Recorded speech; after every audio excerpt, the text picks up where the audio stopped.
Clemson back out there to kick this thing away. From the 6. And up to about the 26-yard line, just across the 25.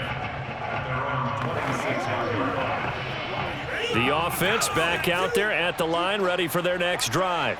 And their deficit a little wider than it was at halftime. Does that touchdown a minute ago change the thinking here at all? I think it does, at least a little bit, because now urgency has to start setting in. You can't go out there and go 3 and out and run the risk of falling behind substantially, but you have to do it without pressing, because pressing, that leads into bigger errors.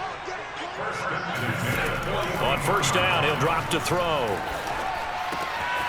Completes it to Austin. And brought down, but not before they're inside the 25. And this has been a nice answer to the touchdown drive against them a few minutes ago, because they've come out and reestablished the tempo. A nice throw there, and they're putting together a very strong drive as a response. His throw caught at about the 5. And all the way down inside the 5 to the 4. 19 on the last play, 19 more here, and another first down. They'll look to throw again. On the move to his left. And he'll take it into the end zone for a touchdown.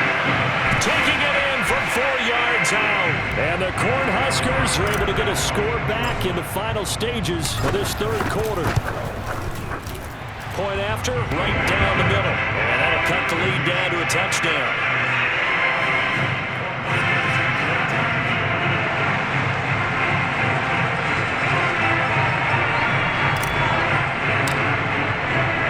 Here's Nebraska now after the touchdown, back out to kick it away. This is taken just shy of the 10. And he will be taken down here on the return on what will wind up being the final play of this third quarter. So both teams trade touchdowns in the third as we're through 3 quarters of play. The Clemson offense back out there ready for their next drive. They'll try and choose some clock with Henry.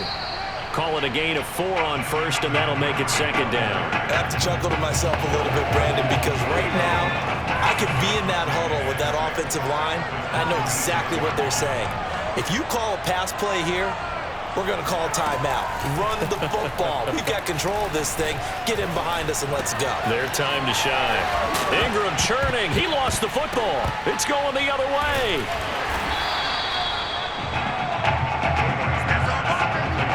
I know you're looking at the scoreboard clock. We're getting near the end of this game, but they're running what was really called 4-minute offense, and that's practice, being taking care of the football, taking time off the clock, not giving them a chance to come back. But bottom line is, what did I say in the beginning? Taking care of the football. That didn't happen. Didn't do it. A costly turnover. As soon as I saw him break contain and get outside, my first thought and my eyes gravitated downfield, because nowadays, most of these quarterbacks, when they do that, they want the big play downfield. They don't want to throw it short. In this case, he took the shot. It fell incomplete. Working the sideline there. Good route, good catch. First down, and he gets out of bounds. They have to let the play call, because you have to run some guys down the middle of the field to draw some of the defenders away. They can't just let them guard the sideline exclusively. That's how it's going to work. Sidelines and incompletions to use the clock. Now a throw to the end zone on first down, but it winds up incomplete. Ooh, that's certainly not the worst thing. It stops the clock and lets your offense catch its breath and lets us exhale a little bit. Now I expect them to call a couple plays in the huddle. And that ball is caught for a Cornhuskers touchdown. Paxton Carter there to make the grab. And the Cornhuskers are an extra point away from tying this game here in the final minutes. Don't forget the extra point. It's up and good. And, partner, we've got a tie game here in the fourth.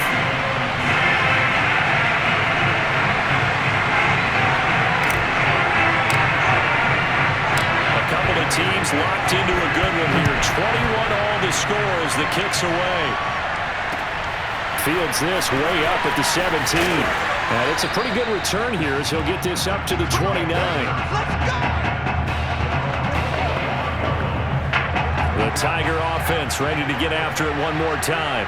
And they had the fumble last time that led to a touchdown. That's a no-no. We'll see what they do here this go-around. A big no-no. Put that in capital letters. Turning it over, the other team takes it down and scores. That can be a deflator for a football team. Now it's up to the offense to get back out on the field and pick things up. Well, they're out there. We'll see if they can pick those things back up. He'll take a shot for the end zone. And this one almost intercepted. Had a chance to come down with it in the end zone, but could not hang on. Taylor incomplete on first down. Here's 2nd and 10. Now Taylor. And this is going to be intercepted.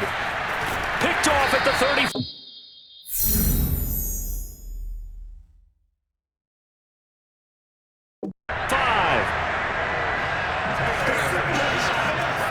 We say it often, Charles, but not all interceptions are created equally, and that is a big one here in a tie ball game in the 4th quarter. And, Brandon, when games are this close, it usually comes down to the team making the fewest mistakes, and that was one of our mantras back at Tennessee. Coach Midge used to say all the time, the team making the fewest mistakes will win. You've got to cut those down to give yourself an opportunity. After the incomplete pass, here now is 2nd and 10. Now a good job shifting right, finding his target. Still fighting for more. And they move this all the way down to the 9. Now the defense going to use the first of their timeouts as they get the stoppage with just over a minute to go in the game. Looking to throw. Flushed out right.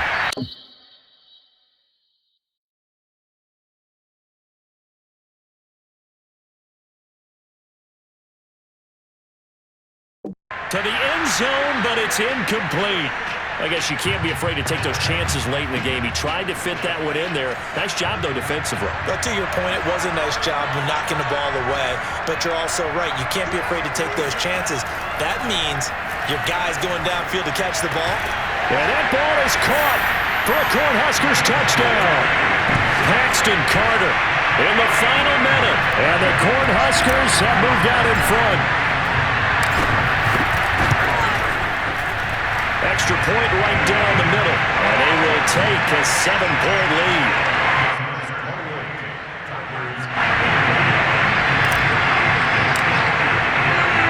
And the Cornhuskers ready to kick this thing off after the touchdown. From a yard or two deep, here comes a return. And not a good return here at all as they'll be forced to start at the 12-yard line. The Tiger offense ready to get after it one more time. They're down here in a one-score game. But the time, it's a factor, but it's not a huge factor right now, is it? It's really not, because this amount of time gives them a chance to run their offense, to go through play sequences. And this is what they work on every week in practice, usually on a Friday.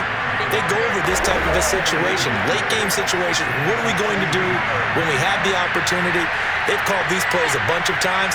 Now's their chance to execute them. Well, they have the opportunity now. Here's the execution. Now he'll dump it underneath to his running back, complete. And he's going to pick up a first down here as that clock continues to run.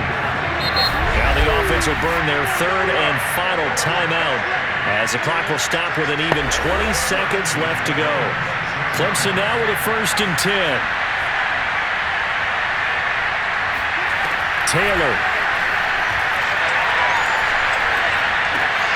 And he'll find Lashley there. It's complete. And that's not going to help a whole lot. Maybe 4 yards on first down. So celebration time in Lincoln tonight. For the first time in more than 2